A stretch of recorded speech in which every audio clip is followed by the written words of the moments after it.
The sheriff's cruiser sat in my driveway, lights off, engine ticking in the Georgia heat, and I still couldn't believe what I'd just done. 20 minutes earlier, HOA President Gary Dunmore had used a stolen spare key to walk into my house, and he had no idea who was waiting inside. My name's Heather, 34, single mom, third year living in Willow Crest Estates, a subdivision that looked like paradise from the street. Gary Dunmore ran that HOA board like his personal kingdom, clipboard in hand, sunglasses on, always just doing his job. It started small, a fine for my trash can sitting out 2 hours past the rule, $75, paid without complaint. Then another fine for grass a half-inch too tall. Then one for a wind chime he called visual clutter. I laughed the first few times, honestly, who finds a single mom over wind chimes? But the letters kept coming, certified mail, red ink, threatening language, and each one hit harder than the last. Neighbors whispered that Gary targeted people who didn't attend his mandatory community meetings, which felt more like loyalty tests. I skipped one meeting for my daughter's dance recital, and within a week I had 3 new violations stapled to my door. That's when I started keeping everything, photos, timestamps, copies of every letter, every text, every voicemail. A neighbor named Priya pulled me aside one evening and whispered, "He did this to the Alvarez family too, before they moved out." I asked what happened to them, and she just shook her head and said, "Ask the county recorder's office." So I did, and found a lien Gary had filed against the Alvarez house over $400 in accumulated fines. For $100, and they lost their home sale over it. Delayed 3 months while lawyers untangled his paperwork mess. That was the moment I stopped seeing Gary as annoying and started seeing him as dangerous. The fines against me climbed to $1,100 within 2 months, all for things no reasonable person would call violations. Then came the letter that changed everything. Failure to pay will result in a lien against your property within 30 days. Alien. On my house, the one thing standing between my daughter and stability.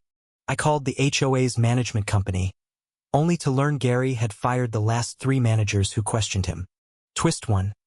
I discovered the board approving these fines wasn't even legally quorate. Gary had been signing for absent members. I found the forged signatures buried in board meeting minutes he'd emailed me by mistake, meant for someone else entirely. My hands shook reading his own email trail admitting he needed the extra fine revenue for personal reimbursement. Personal reimbursement, meaning HOA money funding his boat payments, according to receipts a whistleboard member later confirmed. I brought everything to a real estate attorney, who said one word, jackpot. We filed a formal complaint with the state's HOA Oversight Division and requested an emergency injunction against the lien. Gary, sensing the walls closing in, escalated, showing up uninvited, banging on my door, demanding immediate compliance inspections. One Tuesday, I came home from work to find my back door unlocked, my house smelling like his cologne. Twist 2. Security footage from my new doorbell camera, installed only a week earlier after Priya's warning, caught everything.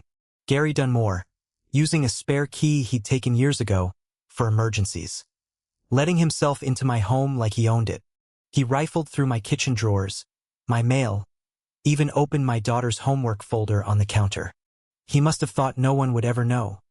Small comic relief here, he even helped himself to a soda from my fridge, cap and all. My attorney said one thing: don't confront him. Call the sheriff. Let him walk into a trap of his own making. So I did exactly that, and waited outside in my car, heart pounding, phone recording everything through the window. The sheriff's deputy arrived quietly, badge out, and knocked while Gary was mid-search through my filing cabinet. Twist 3.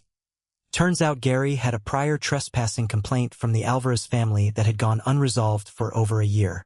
This wasn't his first unauthorized entry. It was pattern behavior the county had simply never connected until now. The deputy read him his rights right there in my living room, Gary's face draining of every ounce of arrogance. "You don't understand," Gary stammered. "I'm the HOA president. I have authority to inspect." The deputy cut him off cold. "Sir, you have a house key that isn't yours, inside a home you weren't invited into. That's breaking and entering." Within days, The State Oversight Division suspended the entire HOA board pending investigation into fraudulent fines and forged signatures. Gary was formally charged with breaking and entering, fraud, and embezzlement of association funds. His boat seized as evidence. The Alvarez family, alerted by our attorney, joined a class action lawsuit that erased every disputed lien in the neighborhood. 6 months later, Willow Crest elected a new HOA board. My mortgage was untouched, and my daughter's wind chime still sings on the porch. Justice, real justice, tastes sweeter than any apology Gary Dunmore never gave me.